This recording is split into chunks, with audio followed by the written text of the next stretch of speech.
Whether you're a fan of the sport, love a good laugh or cry during the commercial breaks, enjoy a highly choreographed 15-minute musical act, or you were dragged against your will to a party surrounded by jersey and wings, you've probably taken part in a celebration of America's most watched sporting event. Named in part after a children's toy, this spectacle has evolved much farther than the contest itself, by now having an entire week named in its honor. And if that's not American enough for you, it's the second largest day of food consumption in the United States after Thanksgiving. This is what you don't know about the Super Bowl.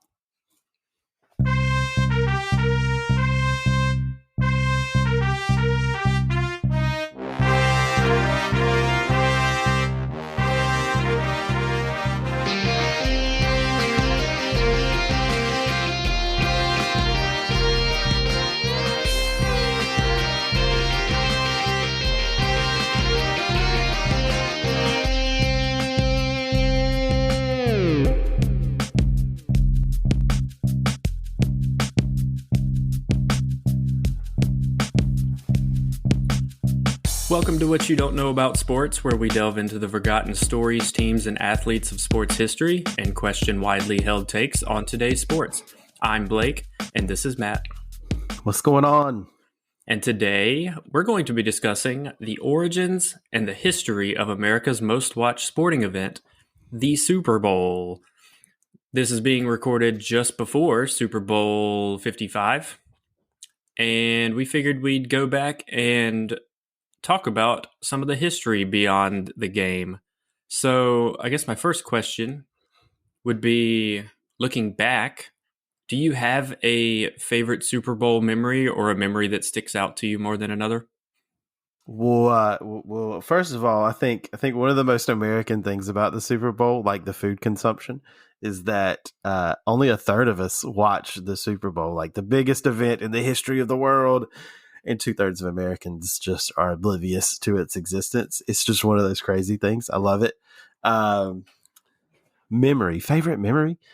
I think one of the first Super Bowl memories I have from watching it, paying attention, understand what's going on, is the John Elway. Is it the second game? I think first Super Bowl John Elway was in. The first one he won. Where he did like the helicopter deal. He's extending for a first down, sandwiched between two defenders and like helicopters through the air. Because that was epic in a time where quarterbacks didn't really run that way. So that was something interesting to see. The Kevin Dyson stretch. We got a friend, Ross, that's going to listen to this and like just have PTSD, I guess. But the Kevin Dyson stretch for the Titans to try and beat the Rams, and he's a yard short, and he's just trying to like claw far enough to make it go. And then the big comeback from the Falcons over Patriots. The Patriots over the Falcons is probably one that is memed to the point where it's not important anymore, but it is the biggest comeback in the game. So it's that's a big memory too. Just remember, if you ever feel down in life, the Falcons led the Super Bowl 28-3 at one point. Just think about that. And they lost. And figured out a way to lose. Like just the worst management of a situation ever. That was really tough to watch, actually, because the Patriots dynasty, I'm sure we all know, has been pretty strong until now. So like just you thought it was over then, and it wasn't. For those non-Patriot fans that listen, the people we were watching that game with were half into football and half not, and it's one of those situations where you got all these people together. Everybody's not there to watch the Super Bowl. Some people are there to watch the commercials. Some people are there because they're it's a social gathering. And I remember no one paying attention to the game except me in the entire house. And I was just kind of pointing out like this is not going the way y'all think it's going. Like this, like the first touchdown and then the second touchdown, I was like, really, you guys should pay attention. And then it wasn't until like somebody looked up and were like, what? The score is what now? And I was like, yeah, it's been going that way for about an hour now. Where you been? It was just one of those situations where everybody stopped paying attention. Just cool. I think if I had a memory that was not related to like the the sporting action itself, like the actual gameplay, I would think it's the Niners and Ravens Super Bowl where the power went out during halftime and they had to sit and wait and basically be iced for so long to get the power in the stadium back on. That was such a weird thing. Um, that one always just sticks out in my mind. Like the stadium's only half lit or even less, and they're supposed to be playing, and the players are just like laying around on the field talking to each other, and it was just such an odd memory. I don't know why that sticks out. And all the conspiracies that went with it. Like that's another American thing about football, about sports in general. But that game, everybody's like, no, the networks made the power go out on purpose because it wasn't such a good game. Or like Roger Goodell wanted it to be better. He didn't want this team to win. And it's like, you're really clawing at that one, I think. I don't know. But yeah, conspiracies about contests are my favorite. So weird. Pastime. So weird. Anyway, so you may be wondering, all you listeners out there, you may be wondering, why is America's biggest sporting event called the Super Bowl? Like, where did they get the name from? Well, we're here to tell you. So, the origins of the Super Bowl go all the way back to 1902, and it actually has nothing to do with professional football. By the time the NFL started using the term bowl, that term was well established in American collegiate football because of college football bowl games. That came first. The Rose Bowl was the first college football game established in 1902 during the Tournament of Roses, which was a whole big shebang that they still do, but they started in 1902, and there's a parade and all kinds of extracurriculars that go along with that. And the first game that would become the Rose Bowl was first called the Tournament East-West Football Game. The term bowl started being used after they started playing these games in the Rose Bowl Stadium. The Rose Bowl Stadium in Pasadena is shaped in a bowl design, and it was built in 1922. The first game was played on New Year's Day in 1923, and that's where the first college postseason football games were played. Hence, postseason college football games being called bowl games, and on down the line. The Rose Bowl was designed and named after the Yale Bowl, which was apparently the first the first football stadium constructed in America with that bowl ring design. It was constructed in 1913 and first played in 1914. So all of that to say that the Super Bowl is named after college football postseason play. And then those games are named after the stadiums that they were played in. So it's like a weird grammar thing, I guess, then, right? That we call the bowl games instead of just postseason games. Because the Rose Bowl game was the game inside the Rose Bowl, not the Rose Bowl game, right? So now it lends itself the other way. We just call them bowl games because they were games played in bowls and with special ramifications.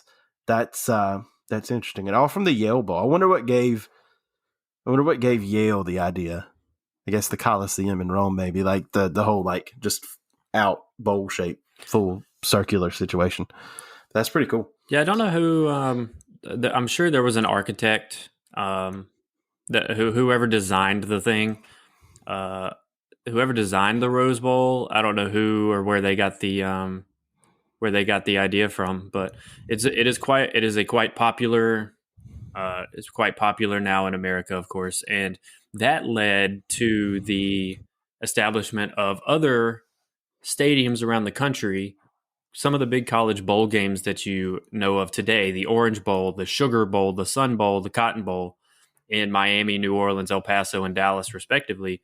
That's where they got it from as well. So they led to the establishment of the construction of a football stadium in Miami, in New Orleans, in El Paso, and in Dallas that still dub these names, even when games are not played, even when college postseason games are not being played there.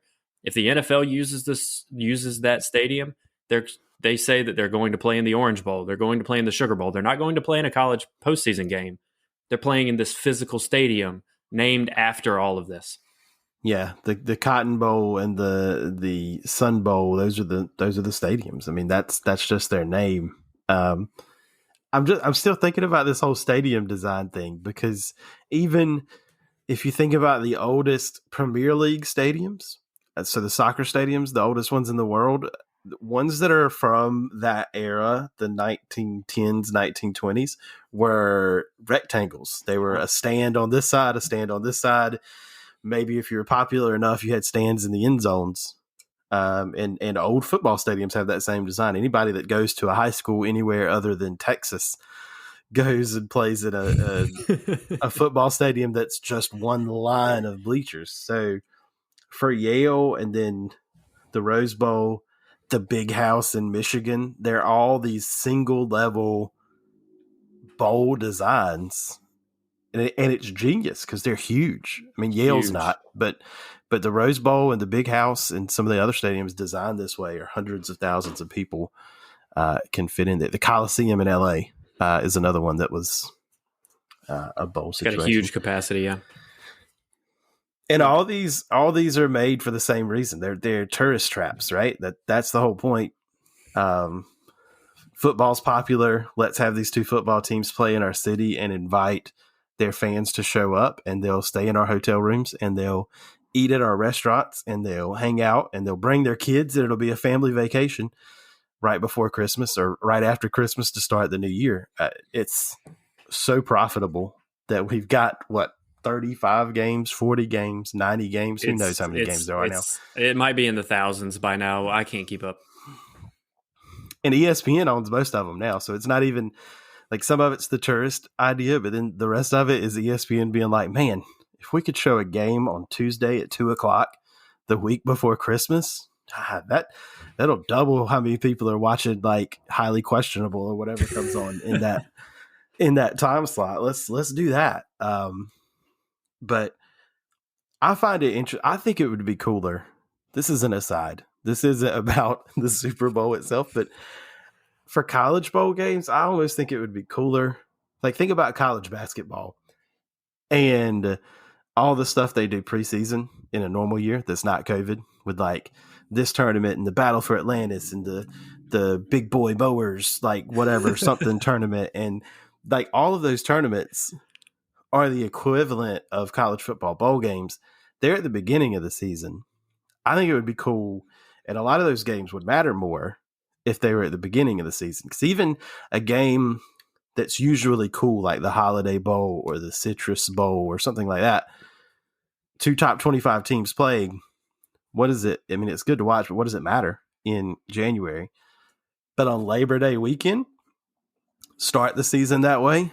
That's something interesting to watch. And I think more people would visit, because that's a big game. You get your stadium full instead of the really empty stadium. A lot of stadiums for these bowl games would have had no problem opening this year because their attendance would have been COVID friendly in the first place when you look at it in the past. Right. So to have them at the beginning of the year, people, I mean, I would go watch NC State play somewhere on Labor Day weekend. I mean, that's a good time to take a vacation. So that's just an interesting thing to me, that they're all still at the end of the season, when I think there's an obvious better way of having the same structure at the beginning. The ones some of the ones at the end of the season too, you can even have a losing record at the end of the season, and ESPN still expects you to sit down and watch those. And like, if you're not doing anything else, I'm guilty of sitting down and watching a useless football game at the end just because there's nothing going on like a Friday night or, whatever.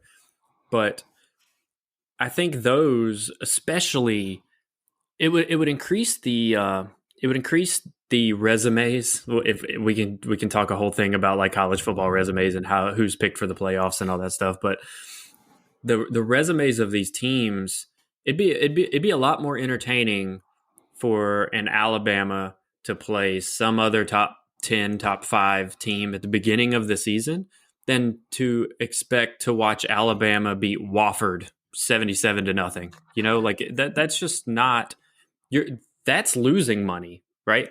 You're losing money on the beginning, on the front end, because nobody cares about how bad Alabama beats Wofford. The starters only play the first half. That game is completely irrelevant versus setting up these um, invitational type matchups in the beginning where you actually draw people. It's not, you don't have to sit in 20-degree weather to watch the game. It's Labor Day. I think I agree with that. Yeah, and I know somebody's driving around in their car and they're yelling at us, and yes, we can hear you. And they're saying that this already happens, and it does, but it's not Alabama every year. They don't do it every year. Sometimes they do, sometimes they don't. But there are those games, the Chick-fil-A Classic and the Duke's Mayo Classic here in Charlotte, and a couple of the other bowl games do a preseason game, but they're just taking an already scheduled game because Lord knows college football, we got to schedule our games out at 2021 right now. I'm sure somebody's got a date penciled in for 2035, like ridiculous. So they're just taking a game and putting it in there. And it answers the question. Everybody's like, well, if we expand the playoff, what happens to the bowl games?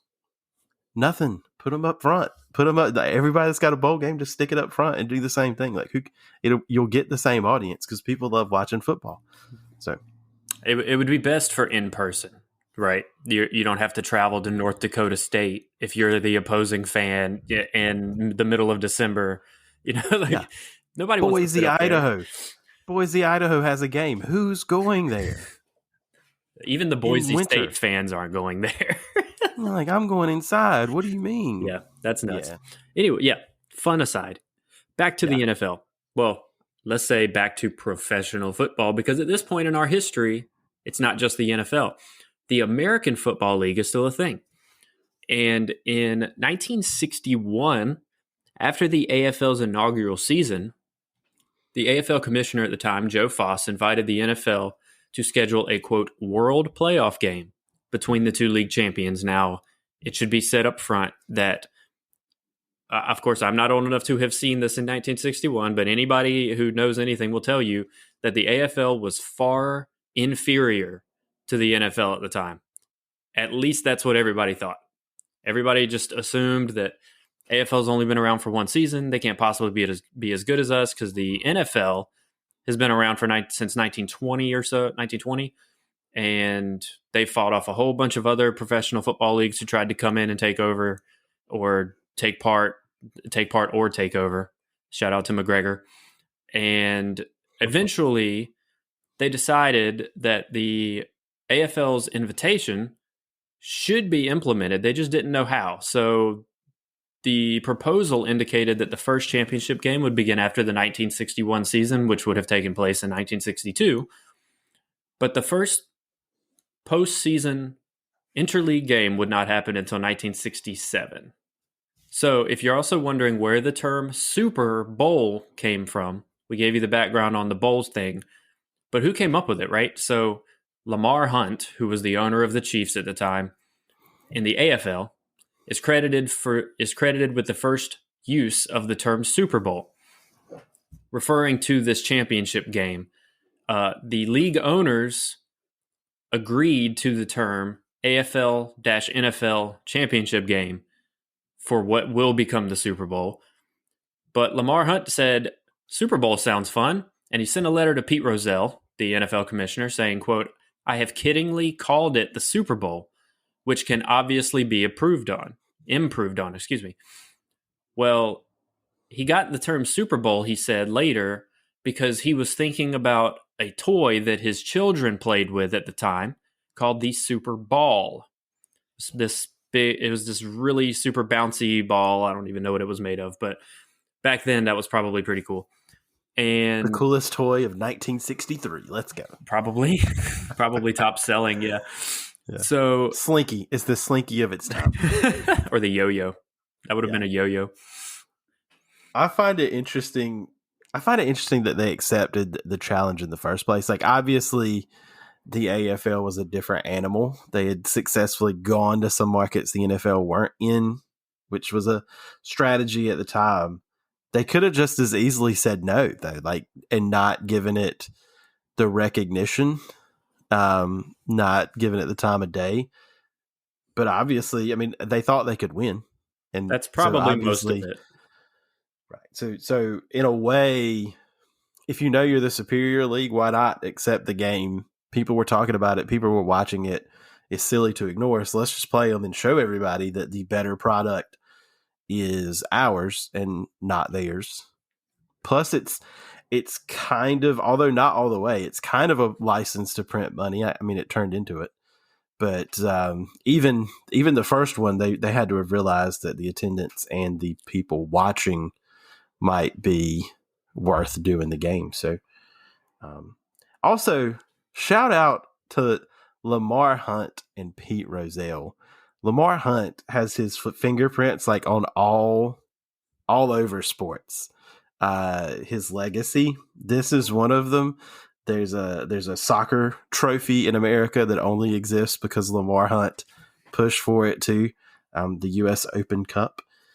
And then Pete Rozelle accepting this idea has given us one of our biggest American sporting events. But also the fact that the NFL is the number one league still probably goes back to Pete Rozelle convincing owners that it was a great idea to just let's share all our money. Let's share every single dollar in a time where that wasn't a thing. Nobody else did that. Nobody else still does that in American sports. The NFL is the only league to completely share revenue across their teams to keep the entire league competitive, right? A rising tide raises all ships. So, these two guys had a lot of great ideas and a lot of forethought into how to make football and the NFL and eventually NFL AFL rivalry and merger be successful. And we're still living off, or the NFL is still living off their legacy. Just kind of cool to me. Yeah, very, very much forward thinking on both of their parts, I would say. I think it's amazing that that term even stuck around. Like he said it jokingly. And just off the top of his head. Yeah. And then he said, hey, I jokingly called it this, and we can improve upon that. I just wanted to let you know that, like, hey, this is what I think. And then Rozelle took it and ran, I guess. Because the original name is exactly what it was. And that's very much what sports, people are simple things, right? We like to name things what they are generally. So to call it the NFL AFL championship game, it's what it Very is. simple. This is the AFL NFL championship game. So to give it a different name and have it be a name that sticks and that kind of thing is also different and interesting. Because now we consider Super Bowl Sunday. There's a Super Week, the whole media thing that leads up to it, and when the teams arrive at the city that the game's being played in, there's stuff going on all week. So it's considered Super Bowl Week, Super Bowl Sunday, all of these super names that doesn't make sense to us right now, I'm sure, because we've only known it as the Super Bowl in our lifetimes. Alternate names that were being considered, though, are the Merger Bowl and, quote, the game. I kind of like the game, except, of course, it's not the only game, so that was pretty cocky of the NFL to try and think that they could dub this game the game, but it's fine. I can't wait for Merger Bowl 55. I mean, that just flows off the tongue. Merger. I think the game is what they would want us to call it, because you always see these commercials, and if you ever notice, it's like, watch the big game on this television, enter our big game giveaway, and then like whatever the superb owl that people refer to in memes on the internet to try and get around it. So you can say Super Bowl depending on your usage, but I just thought that was funny. Copyright people, don't come get us. We're not selling anything. It's okay. Yeah. Don't come attack us. Nope. All right. So on to the games. There's a couple early games that I think had really big impacts on the future of what we see today, right? So of course, Super Bowl I was important. Then it was called the AFL NFL Championship game. It was the Green Bay Packers from the NFL versus the Kansas City Chiefs of the AFL. The Packers were favored by 14 points, ended up winning by 25. Again, that's not a surprise. Everybody knew that the NFL teams were superior to the AFL teams at the time, so that wasn't a big surprise. One significant fact about Super Bowl one, other than it's the first Super Bowl game, it remains the only Super Bowl game to have been simulcasted in the United States on two networks. Because the AFL had rights to one station, the NFL had rights to a second station. So it was played on both networks. I think that's interesting. Instead of like this round table thing that we see, like you get it one year, you get it the next year, you get it the next year, and then back to the top. Yeah. So CBS and NBC both get Super Bowl one. I guess you could pick the I wonder how homer they were. Like, I wonder, was the NFL broadcast only NFL fans?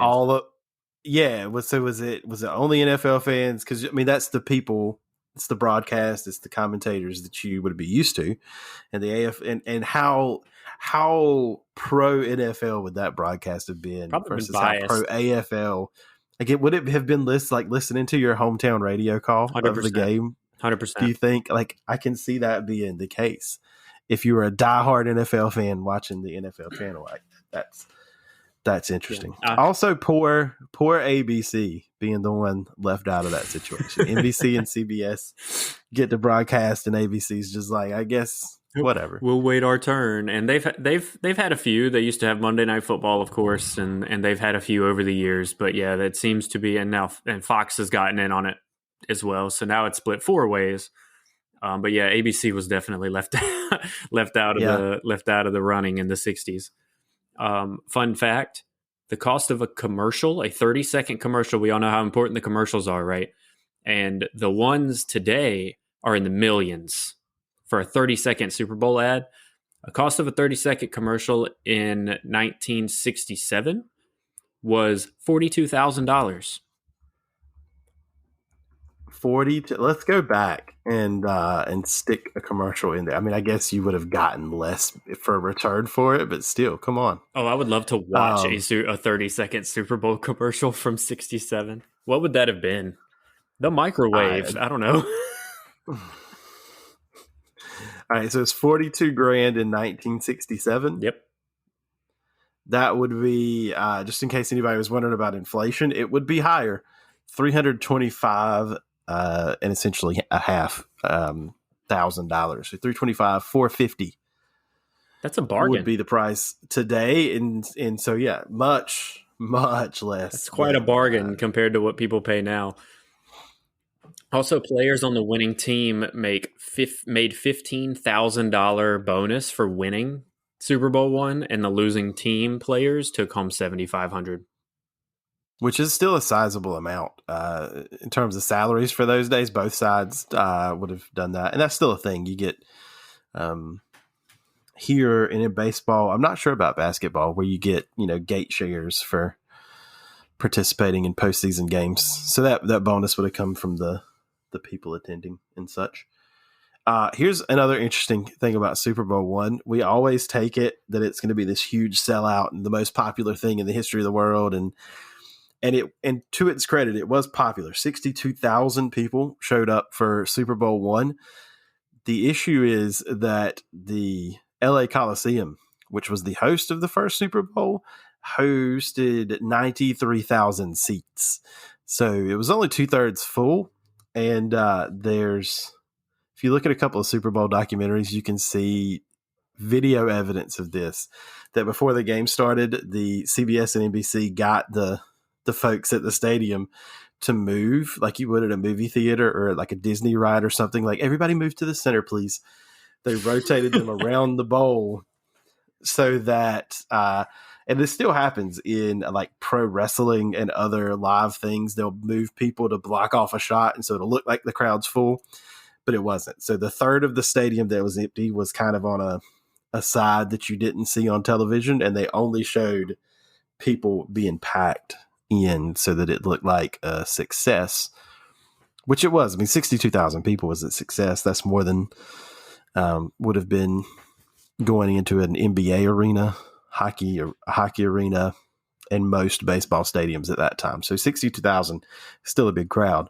just wasn't a sellout. Especially for a game that everyone knew the outcome or everyone was very confident of the outcome. Like that's still a significant amount of people who showed up just to watch what they would see to be the blowout that it was. But Now, to its credit, it is still the lowest attended Super Bowl until Super Bowl 55, which due to COVID is capped at 20 or 22,000, I think. yeah, it's So like 20% that'll capacity or 25 because I don't remember the number, but yeah. yeah, that'll forever be the lowest probably. Well, we hope so. Yeah, okay. Yeah, no, that's true. I guess never say never. I guess one day there might be something that tears it apart. Well, That's true. I'm sure over the years they said Super Bowl one will always be the least attended Super Bowl, and then look what happened. Oops. So Super Bowl III was also very significant. So Super Bowl II, the Green Bay Packers won that as well, pretty handedly, right? So Super Bowl III, the Packers didn't make it. It featured the first win for an AFL team, which was the New York Jets, over the Baltimore Colts with Johnny Unitas. The Jets won 16-7 after Joe Namath famously said before the game that he guaranteed a win, and that's what happened. The Colts were an 18-point favorite going into this game. So the first Super Bowl, the Packers were favored by 14. In Super Bowl III, the Colts were favored by 18, and they lost. Now, thinking about this made me realize that this game may have had a pretty profound impact on the future of American football. So, knowing that the AFL teams were inferior, or at least believing that they were, right? And then the Jets come out and beat the Colts in this Super Bowl game, right? Of course, this is the Jets' only Super Bowl title. So thank you, Joe Namath. But what kind of impact do you think this game had, having the AFL defeat such an underdog, defeat the Colts in this game? Yeah, I think that it definitely would have helped public perception, right? Because the AFL to that point had been stomped. The Chiefs lost by 25, the Raiders lost by 19. So that 18-point spread looked like something that would be favorable. And as a matter of fact, I was just checking it out. That 18-point spread is the second highest in Super Bowl history. Only Super Bowl 29 between the 49ers and Chargers was higher at 18.5. So we're talking about a game that clearly public perception was on the side of the NFL, always beating the AFL. They're always going to be better. There's definitely a chance that people stop paying attention. That if this is going to keep being an 18, 19, 25 point blowout, why are we watching? Why are we playing it? We get it. The NFL's better. Maybe one day the AFL will be better. We'll start paying attention then. And for it to come up and happen, it happens. So people start paying attention to it. Maybe it has something to do with the merger too, but I'm sure the merger happens either way. I'm sure the economics of it eventually create a situation where, if nothing else, you get a situation where they merge corporately, the way the American League and National League did in baseball for years, where it was essentially two separate leagues that operated under the same banner. But yeah, I don't know. Maybe it causes the merger. Maybe it makes football more popular, but definitely it presented the two leagues as equal in terms of perception for sure. Because the merger happened in 1970. Mm-hmm. So this game, Super Bowl III, happened in 1969. So you're probably right. It probably mostly helped perception going forward because the AFL would go on to win Super Bowl IV as well. Mm-hmm. So, and I was just going to say, this is another one that's full of conspiracies. There's of course it was the New York team. They had the mafia behind them, and they were making sure that everybody, they all bet the 18 points, they all bet on the Jets. So they're going to make sure they make their money, or like we're saying, the merger's happening. we need these teams to be successful, so we're going to let the AFL win. Like, there's a lot of conspiracies that go with this, none of which can be proven, of course. But Yeah, I don't think Johnny Unitas would have comfortably gave up his shot at winning a Super Bowl as the biggest favorite of all time at this point over this AFL team who you're clearly better than in your eyes, and you're just going to let it go. No shot. That happened on purpose. I agree. Of course, we all know that the Super Bowl famously uses Roman numerals to number their games. The first Super Bowl that was designated with Roman numerals was actually Super Bowl V. And when that happened, they retroactively renamed the first four from the AFL NFL Championship game to Super Bowls 1, 2, 3, and 4. And then the fifth one was the Super Bowl V. The only exception to this was Super Bowl 50. For some reason, they decided that Super Bowl 50 should just be Super Bowl 50. I hate that too. And you know what it is? It's some marketing nonsense. I'm sure some people were sitting around in a room, because if you remember when Super Bowl 40 was played, it was Super Bowl XL. It was Super Bowl extra large. They always kept saying it, right? And I think that's one that Jerome Bettis played in. So I was going to say that would have been the Steelers and the Cardinals, I believe. I think that's right. Yep. Mm-hmm. And so it worked out. Like, the theming just happened to work out. There's a player they could market as Super Bowl extra large. Like, everything's great. And then 10 years later, they're sitting in a room and they're like, Super Bowl L? That's less. L is less than XL. Super Bowl large. So, yeah, we can't market this as Super Bowl L. And it's like, you just say 50, you morons. You don't have to, like, nobody walks around calling it Super Bowl. Like, this is 55. We're not saying this is Super Bowl LV, like, for Las Vegas. Although, just to show, like, it's ridiculous that we called it Super Bowl 50 with an L, but nobody had the forethought to say, man, Super Bowl LV should probably be in Las Vegas. So I don't know. Sometimes, just to show you that usually the marketing people get it wrong more than they get it right. Because just continue the Roman numeral thing. I stand corrected on live radio, not live radio, but Super Bowl XL was between the Steelers and the Seahawks. I was referring to Ben Roethlisberger's other Super Bowl championship, where I still don't think that receiver caught that ball inbounds with 2 feet down. But that's a conversation for another day. But when they beat Larry Fitzgerald and Kurt Warner, I believe, in the Cardinals, I don't think that Pittsburgh receiver had both feet down. But anyway, we'll talk about that later. Yeah, that was a good game too. That's the James Harrison 100-yard run back. He's probably still on oxygen. He's probably still on oxygen today. That's why he retired. It's like, another thing. That run killed me. So this Roman numeral convention thing, eventually, I'm outing myself as a wrestling fan, I guess, here. WrestleMania, which many of you are familiar with, used to mimic this with the Roman numerals behind the name, because they were trying to kind of pirate some of the bigness and the feel of grandeur from the Super Bowl. But then they just stopped as well. Like, now they don't even number them now. Fans do, but officially they're just called WrestleMania, because for the same reason, it's marketing. They didn't want WrestleMania to seem like it was old and something that was uncool, so they just stopped numbering them. I think 29 was the last official numbered event, and now they're just WrestleMania with a logo. So it's like WrestleMania play sign, or WrestleMania pirate, or WrestleMania star, depending on what city they're in. It's so weird. But that's funny. Yeah. That is funny. Also, a couple more facts. The Super Bowl V was the first time a winning team received the trophy that was called the Vince Lombardi Trophy. Lombardi being the famous head coach for the Packers. They won 3 NFL championships before the Super Bowl game started, and then won the first 2 Super Bowls with the Packers. He passed away in 1970.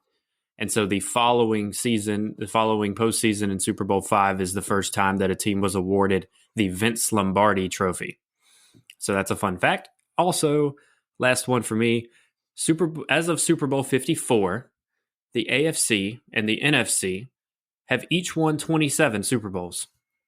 So they're currently split dead even, and as of this recording in just a few days, we will find out who breaks the tie.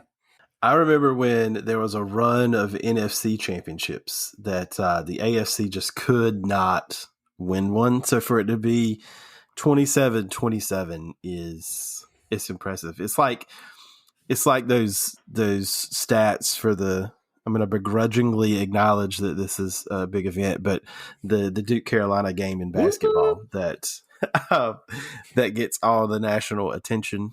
But whenever that comes up, they're showing like the last X number of meetings, and of course, it always changes. They gimmick it, so it's always closer than the overall series record. But they're like, in the last so many meetings, it's this number to this number, and it's the exact same. And the number of points scored is the exact same. And oh my goodness, the number of All-Americans is the exact same. Wow, watch this game. We all know who the better team historically is, though, right? Can we just say that ESPN is not doing it justice because they are defaming the real champions of that rivalry? We can say that, right? Like full like since beginning to end of history. Yeah, since like 1920 or whenever the first time they played was.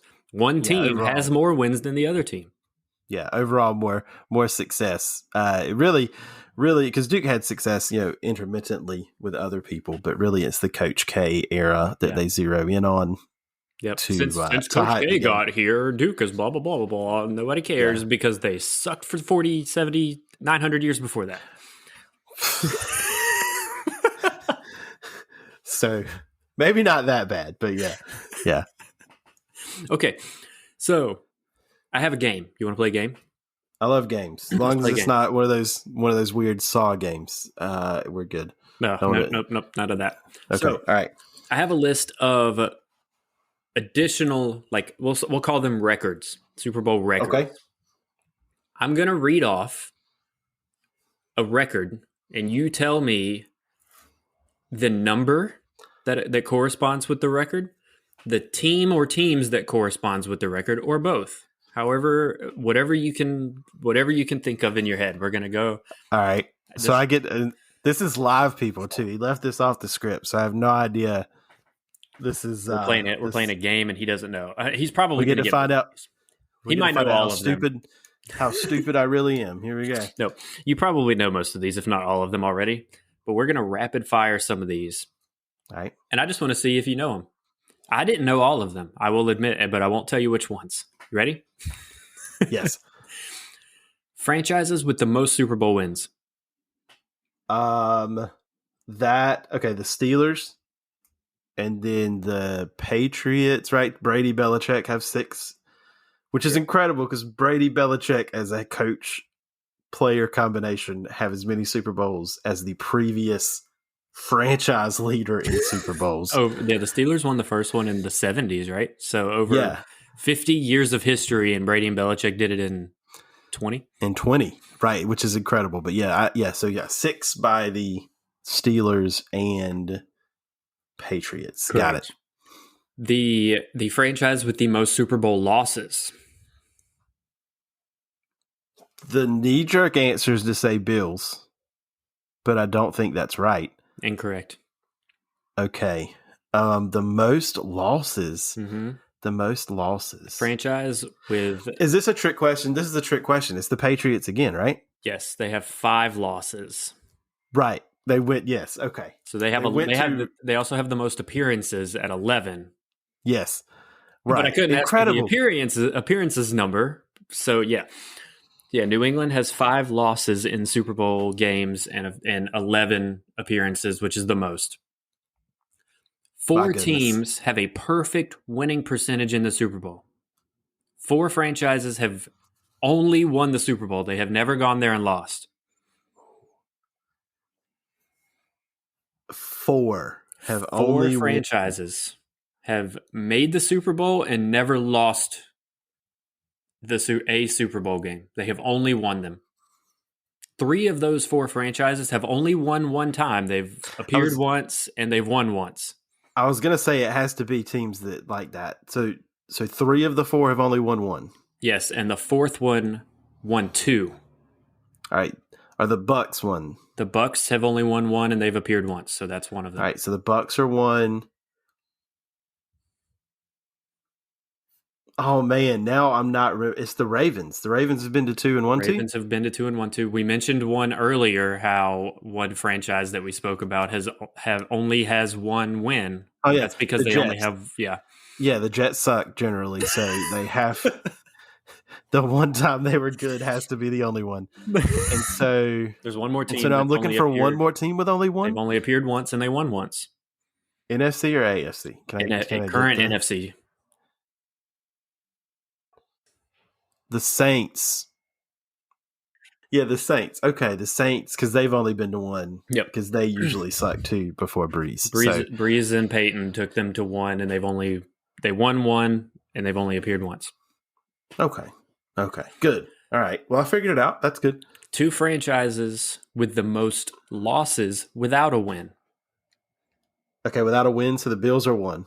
The Bills have 4 losses without a win, but there's another franchise that have lost the Super Bowl 4 times and never won one.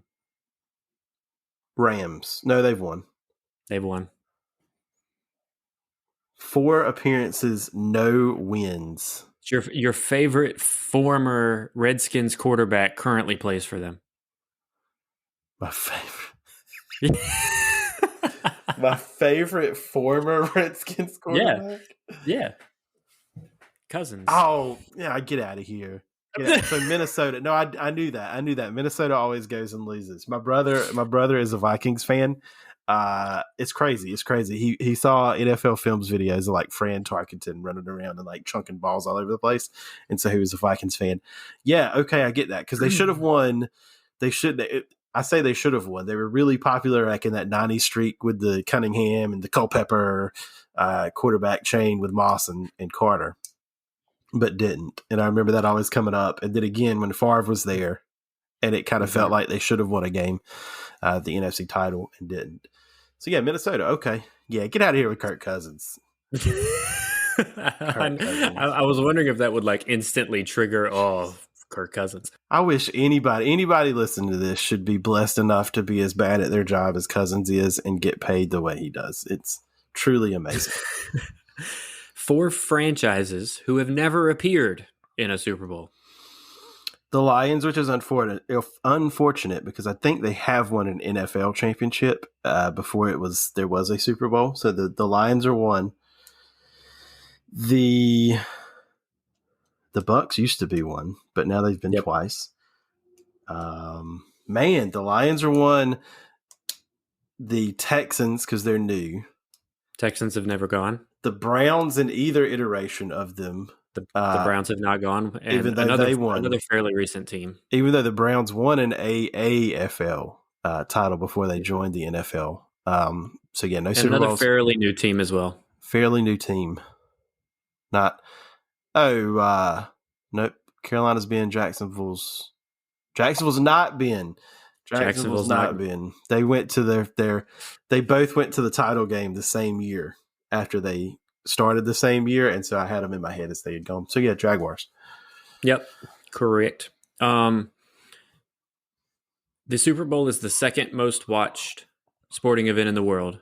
What is the most watched sporting event in the world? What's the only thing ahead of the Super Bowl? Are we counting the Olympics, or is it like an annual thing? So an annual. That's actually easy. That's the UEFA. That's the Champions League final. UEFA Champions League final is the only sporting event in the world, yearly event in the world that has more viewers than the Super Bowl. I would imagine it's and the Super Bowl is too. When you add international viewership, it gets high numbers. But I'd imagine the Champions League is probably in the high hundreds of billions, if not adding another zero. A lot. Yeah, I think it's a lot. Yeah. Which metro area has hosted the most Super Bowls with 11? One metro area has hosted 11 Super Bowls. That's either LA or the Bay Area. Neither. It's neither one? Neither one. Really? Oh man, not Miami. Yes. It's Miami. The Miami metro area has hosted 11 Super Bowl games out of the 54 before this Uh, year. I guess so, because regularly they would have played in the Orange Bowl, and now the new stadium is in there. It's in their rotation. It's I in the can see that. metro Okay, area, yeah. so not the same stadium, both Miami Dade County area. Okay, Correct. Not the same stadium every time, but the Miami metro area has hosted the most. Which which venue, I guess is the way to put it. Which venue has hosted the most Super Bowl games? that's the Coliseum or the Orange Bowl. I guess Neither. the Orange. Man, I'm blowing it on the back end. Which venue has hosted the most? Sugar Bowl. Not the Sugar Bowl. That's not a thing. That would be the Superdome.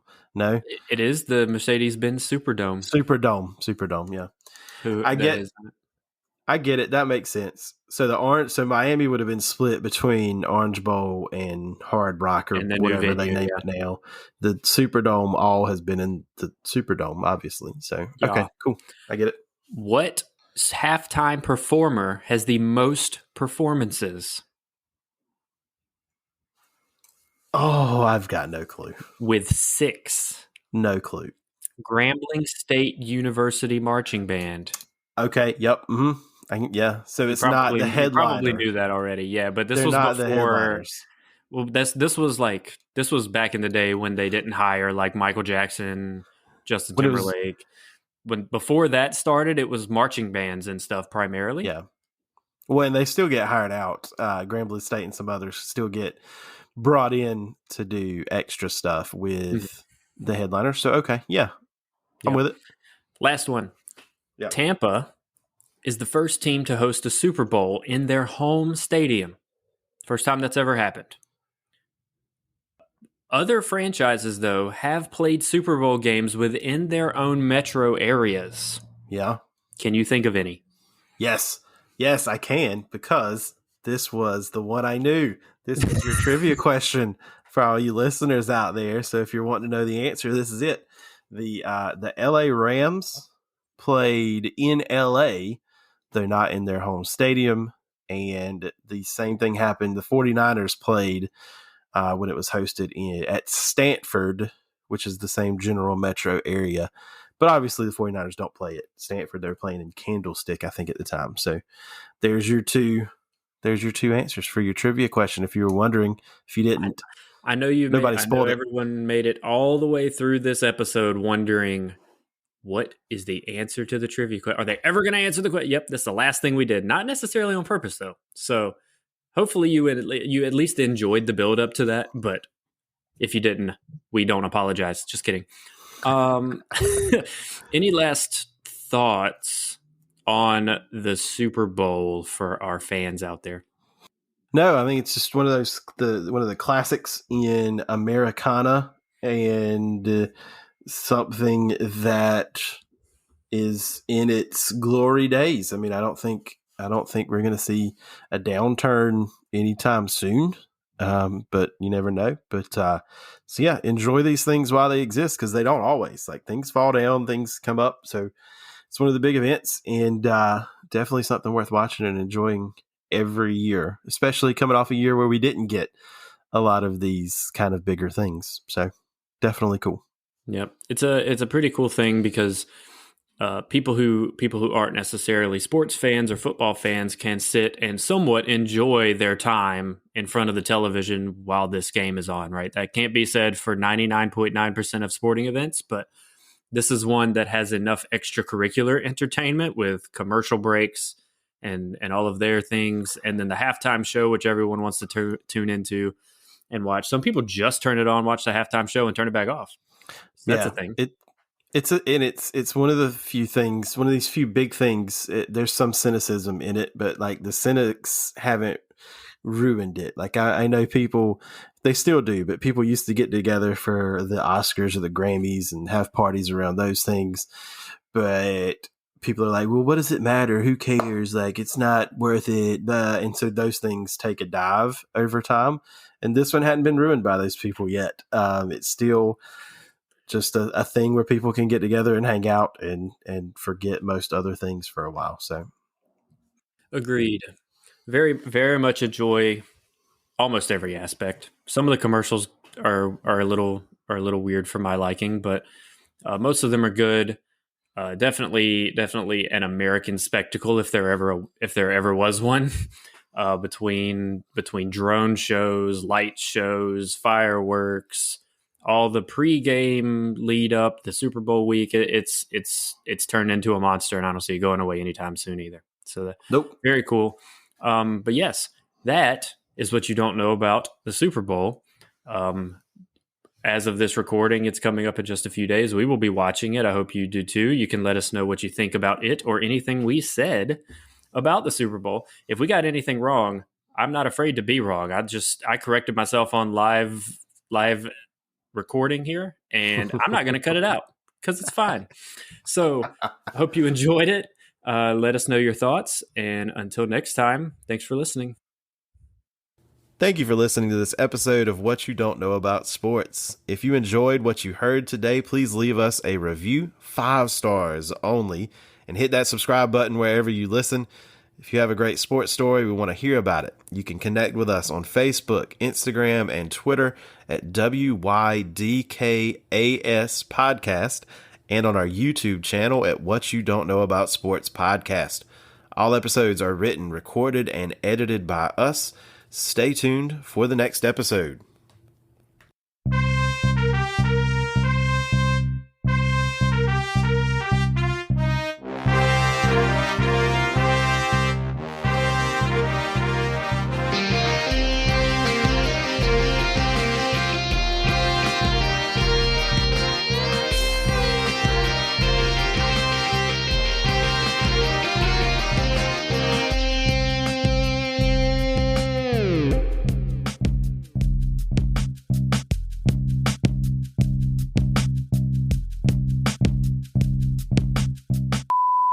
See, I couldn't name.